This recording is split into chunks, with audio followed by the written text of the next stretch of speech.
नमस्ते शिक्षक साथियों एवं पेरेंट्स। आज हम कक्षा 4 की अंकुर अभ्यास पुस्तिका के पर्यावरण अध्ययन के सप्ताह 4 को दिवस 1 से लेकर 6 तक बच्चों को कैसे सोल्व करवाना है ये देखेंगे। तो दिवस 1 पर आ जाते हैं। यहाँ पर रेडीनेस सप्ताह 4। यहाँ पर देखते हैं सीखने के बिंदु। पानी के स्रोतों और उपयोगिता को जानना। बनाओ अभ्यास क्रमांक 1। आपके घर में पानी कहाँ से आता है उस स्रोत का चित्र बनाइए। तो यहाँ पर हम बच्चों से पूछेंगे और उनसे कहेंगे यहाँ पर चित्र बनाने के लिए। जैसे यदि नल में आता है तो उनसे नल का चित्र बनवाएंगे, हेडपंप से आता है तो हेडपंप का चित्र बनाएंगे। यहाँ पर आगे बढ़ते हैं। चर्चा करो एवं लिखो। अभ्यास क्रमांक 2 में कविता पर चर्चा कर प्रश्नों के उत्तर लिखिए। यहाँ पर शिक्षक बच्चों से कहेंगे कविता पढ़ने के लिए। जैसे मुंह धोऊंगा पानी से, मुन्ना कहता नानी से, प्यासे पानी पीते हैं, पानी से सब जीते हैं, जाने कब से पानी है, कितनी बड़ी कहानी है, कहीं ओस है बर्फ, कहीं पानी ही क्या भाप नहीं, सब रूपों में पानी है, कहती ऐसा नानी है। क्या बहती कल कर कल, झरने गाते छल छल छल, तालों में लहराता जल, कुओं में आता निर्मल, धरती पर जीवन लाया, खेत सींच कर लहराया, पर जब बाढ़े लाता है, भारी आफत डाता है। ये हम बच्चों से कहेंगे पढ़ने के लिए। आप और ये प्रश्न दिए हैं ये भी हम बच्चों से पूछेंगे। जैसे आप रोज सुबह पानी से कौन कौन से काम करते हैं। तो यहाँ पर जैसे मुंह धोना, पानी पीना, नहाना, कपड़े धोना, खाना बनाना, ऐसे काम। क्या सभी जगह का पानी पीने योग्य होता है। तो नहीं, सभी जगह का पानी पीने योग्य नहीं होता है। ये हम बच्चों को बताएंगे। कविता के अनुसार पानी के कितने रूप है। तो कविता के अनुसार पानी के 3 रूप है, ओस, बर्फ और भाप। आगे बढ़ते हैं। करो अभ्यास क्रमांक 3 पर आ जाते हैं। सही विकल्प चुनकर सही उत्तर के गोले को काला कीजिए। यदि किसी क्षेत्र में नदियाँ और झीलें सूख जाए तो वहाँ वर्षा जल संचयन करना चाहिए। बी पर काला करवाएंगे बच्चों से। यदि आपके घर में पानी हेडपंप बोरिंग के माध्यम से आता है तो हेडपंप या बोरिंग में पानी आएगा, कहाँ से आएगा, भूमिगत जल से आएगा, जमीन के अंदर से। तो यहाँ पर डी से करेंगे, हम डी को काला करेंगे। आगे बढ़ते अभ्यास क्रमांक 4 पर आ जाते हैं। रिक्त स्थानों की पूर्ति कीजिए। तो रिक्त स्थान में कुओं से पानी निकालने के लिए रिक्त स्थान का उपयोग किया जाता है तो रस्सी और बाल्टी का उपयोग करते हैं। घरों में पानी टंकी में इकट्ठा किया जाता है, ऐसा हम बच्चों को लिखवाएंगे। आगे बढ़ते हैं। लिखो अभ्यास क्रमांक 5 पर आ जाते हैं। जल के स्रोतों के नाम लिखिए। तो यहाँ पर हम शिक्षक बच्चों से कहेंगे यहाँ पर जल स्रोतों के नाम लिखने के लिए। जैसे नल, कुआं, बोरवेल, हेडपंप। आप कौन कौन सी नदियों के बारे में जानते हैं उनके नाम लिखिए, ऐसा हम बच्चों से पूछेंगे। यहाँ पर फिर उनसे नाम लिखने के लिए कहेंगे। जैसे नर्मदा, छिपरा, चंबल, गंगा, सरयू, ऐसा हम बच्चों को लिखवाएंगे। सोचो अभ्यास क्रमांक 6 पर आ जाते हैं। नदी और हेडपंप से मिलने वाले पानी में क्या अंतर होता है, कौन सा स्रोत बेहतर है और क्यों। तो यहाँ पर हम बच्चों को लिखवाएंगे कि नदी का पानी खुला होने के कारण धूल और गंदगी से प्रदूषित होता है, जबकि हेडपंप का पानी जमीन के नीचे से छन कर आता है। हेडपंप का जल स्रोत नदी की तुलना में स्वच्छ, सुरक्षित और बेहतर होता है। ऐसा इसलिए क्योंकि हेडपंप का भूमिगत पानी बाहरी कचरे और प्रदूषण से बचा रहता है, इसलिए। आगे हम देखते हैं दिवस 2 पर आ जाते हैं। अभ्यास क्रमांक 1 में हम देखते हैं कि आपके घर में कौन कौन से बर्तनों में पानी भरकर रखा जाता है, उनके चित्र बनाकर नाम लिखिए। तो यहाँ पर हम बच्चों से कहेंगे कि बच्चों बताइए आपके घर में पानी किस बर्तन में रखा जाता है और उसका यहाँ पर चित्र बनाइए। जैसे मटका है तो मटके का चित्र बनाना है ऐसे, और आपको यहाँ पर नाम लिखना है। बाल्टी में भरकर रखा जाता है तो बाल्टी का चित्र बनाएंगे, उसके बाद बाल्टी नाम लिखेंगे। आगे करो अभ्यास क्रमांक 2 पर आ जाते हैं। रेणुका ने सभी साथियों से पूछा कि पानी का रंग कैसा होता है। किसी ने कहा नीला, किसी ने कहा सफेद। सीमा ने कहा जिसमें मिला दो उसके जैसा होता है।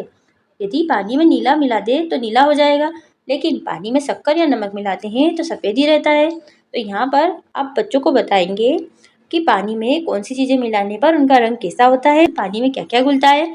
तो पानी में शक्कर, नमक, नींबू का रस घुल जाता है, पानी का रंग सेम वैसा ही रहता है।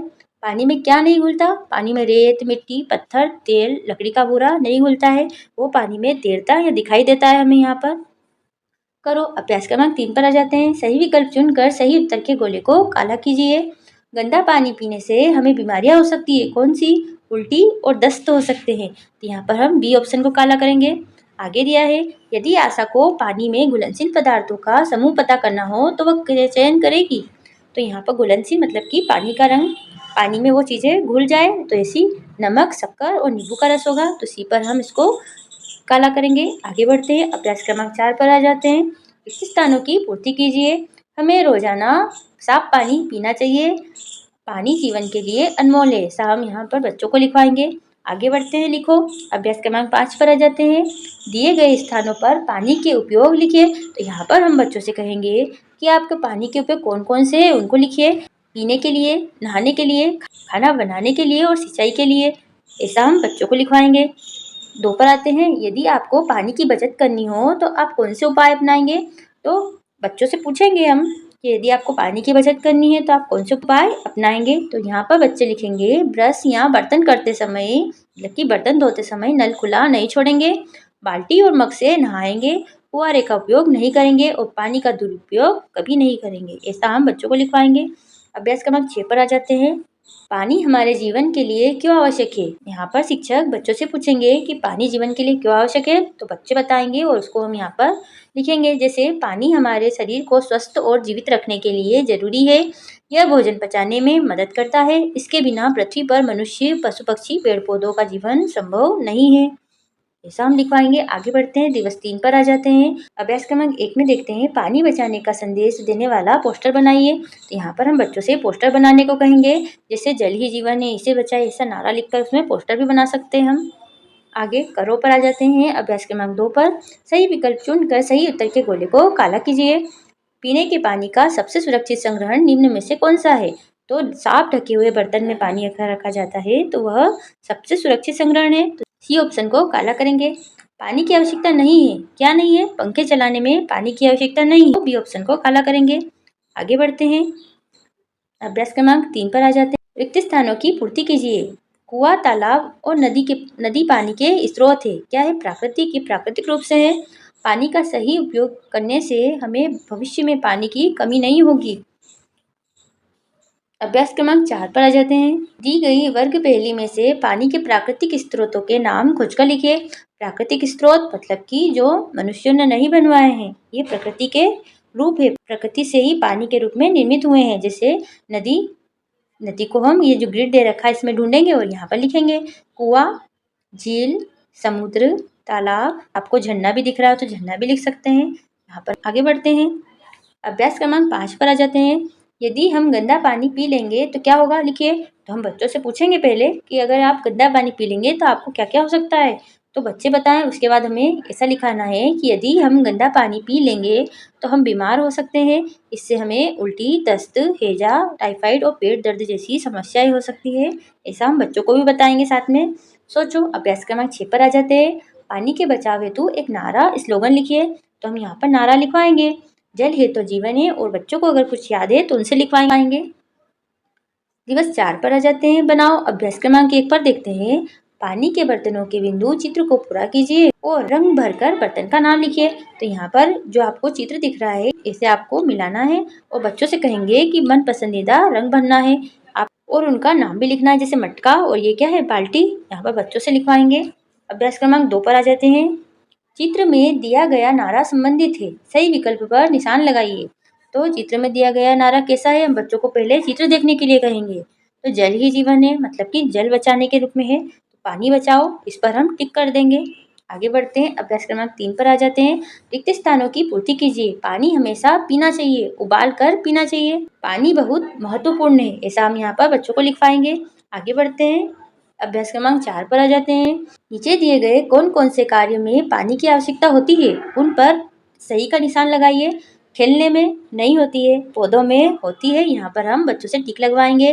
पंखा चलाने में, नाव चलाने में होती है, गाना गाने में नहीं, लिखने में नहीं, आटा गूंदने में होती है और सोने में भी नहीं होती है। ऐसा हम बच्चों को सोल्व करवाएंगे। नदी व तालाब का पानी गंदा हो जाने के कोई 3 कारण लिखिए। तो यहाँ हम बच्चों से पूछेंगे पहले, फिर लिखवाएंगे पशुओं को नदी या तालाब में नहलाने के कारण, घरों का गंदा पानी और कचरा उनमें बहाने से, कारखानों से निकलने वाले रसायनों और दूषित पानी मिलने से पानी या तालाब गंदा हो सकता है, नदी या तालाब गंदा हो जाता है। अभ्यास क्रमांक 5 पर आ जाते हैं। अगर पौधों में समय पर पानी न दिया जाए तो क्या होगा और क्यों? तो यहाँ हम पहले बच्चों से पूछेंगे शिक्षक कि पौधों में अगर पानी टाइम से नहीं दिया जाएगा तो क्या होगा, तो बच्चे बताएंगे। फिर यहाँ पर ऐसे लिख सकते हैं, अगर पौधों में समय पर पानी नहीं दिया जाएगा तो वे मुरझा जाएंगे और धीरे धीरे सूखकर नष्ट हो जाएंगे। ऐसा इसलिए होता है क्योंकि पौधे पानी की मदद से ही मिट्टी से आवश्यक पोषक तत्व सोखते हैं और अपना भोजन बनाते हैं। आगे बढ़ते हैं इसी के साथ ही। दिवस 5 पर आ जाते हैं। अभ्यास क्रमांक 1 में देखते हैं, एक तालाब या नदी का चित्र बनाकर उसमें रंग भरिए। तो बच्चों से कहेंगे तो ऐसा चित्र हम यहाँ पर बना सकते हैं। ये ऐसे पर्वत के निशान बना देंगे और यहाँ नदी का बना देंगे। यहाँ पर पानी के रूप में ऐसे ऐसे कर सकते हैं हम। तो ये नदी, यहाँ पर नाम भी लिखेंगे और इसमें कलर भी बनना है। यहाँ पर आपको आसमानी कलर बनना है बच्चों, नदी का जो कलर होता है वही भरेंगे। आगे बढ़ते हैं, अभ्यास क्रमांक 2 पर आ जाते हैं। सही विकल्प चुनकर सही उत्तर के गोले को काला कीजिए। वह स्थान जहां हमें सबसे अधिक पानी मिल सकता है क्या होगा? समुद्र होगा। सी पर काला करेंगे, लेकिन समुद्र का पानी पीने लायक नहीं होता है। खारे पानी का स्रोत है, तो खारे पानी का स्रोत महासागर में खारा पानी होता है। ऑप्शन को काला करेंगे और आगे बढ़ेंगे।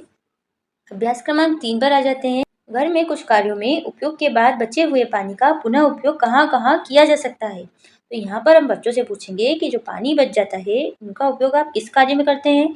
तो घर में किन किन कार्यों से पानी उपयोग के बाद बचता है? जैसे इसका उपयोग कैसे किया जाता है? सब्जी धोने के बाद, पेड़ पौधों में पानी डालने पर, दाल या चावल धोने के बाद भी हम उसमें डाल सकते हैं पेड़ में, और हाथ और मुंह धोने के पानी को हम बाथरूम में यूज कर सकते हैं, और एसी में टपकने वाले पानी को कपड़े धोने में यूज कर सकते हैं। ऐसा हम बच्चों को यहाँ पर लिखवाएंगे। पानी का उपयोग सबसे अधिक कौन से कार्य के लिए किया जाता है? प्राथमिकता के आधार पर क्रम से लिखिए। यहाँ पर आपको देखिए प्राथमिकता के आधार पर करना है। सबसे ज़्यादा किस में यूज होगा? तो खेत में पानी देने में, तो यहाँ पर लिखेंगे। फिर उसके बाद में नहाने में यूज होगा, फिर घर की साफ सफाई में यूज होगा, फिर पीने में और आटा गूंदने में सबसे कम पानी यूज होता है। ऐसा हम लिखेंगे, मतलब सबसे ज़्यादा लिखना है ऊपर ऊपर, उसके बाद उससे कम ऐसा यहाँ पर लिखना है। आगे बढ़ते हैं, अभ्यास क्रमांक 4 पर आ जाते हैं। अगर वर्षा न हो तो कौन कौन सी समस्याओं का सामना करना पड़ता है? तो यहाँ पर हम बच्चों से पूछेंगे, अगर वर्षा न हो तो कौन सी समस्या उत्पन्न हो जाएगी? अगर वर्षा न हो तो कुएं, तालाब और नदियाँ सूख जाएंगे, फसलें सूख जाएगी, पीने का पानी भी खत्म हो जाएगा, पशु पक्षी और पेड़ पौधे पानी के बिना मरने लगेंगे। ऐसा हम बच्चों से पूछेंगे। यहाँ पर दिवस 6 पर आ जाते हैं। अभ्यास क्रमांक 1 पर देखते हैं, सही विकल्प चुनकर सही उत्तर के गोले को काला कीजिए। गंदा पानी पीने से हमें कौन सी बीमारियां हो सकती है? तो उल्टी, दस्त। ऐसा हम बच्चों को लिखवाएंगे, टी पर काला करेंगे। वह स्थान जहाँ हमें सबसे अधिक पानी मिल सकता है समुद्र है, डी पर काला करेंगे। आगे बढ़ते हैं, अभ्यास क्रमांक 2 पर आ जाते हैं। रिक्त स्थानों की पूर्ति कीजिए। पानी बहुत महत्वपूर्ण है। कुआं, तालाब, नदी पानी के प्राकृतिक स्रोत है, ऐसा हम बच्चों को बताएंगे। आगे बढ़ते हैं, अभ्यास क्रमांक 3 पर आ जाते हैं। पानी के उपयोग लिखिए। तो यहाँ पर हम बच्चों से कहेंगे पानी के उपयोग लिखने में, तो यहाँ पर पीने में, नहाने में, कपड़े धोने में, खाना बनाने में, ऐसा हम उनको लिखवाएंगे। आप कौन कौन सी नदियों के नाम जानते हैं? लिखिए। तो बच्चे जो भी नदी के नाम जानते हैं उनका नाम लिखेंगे, जैसे नर्मदा, क्षिप्रा, गंगा, चंबल। आगे बढ़ते हैं, यदि हम गंदा पानी पी लेंगे तो क्या होगा?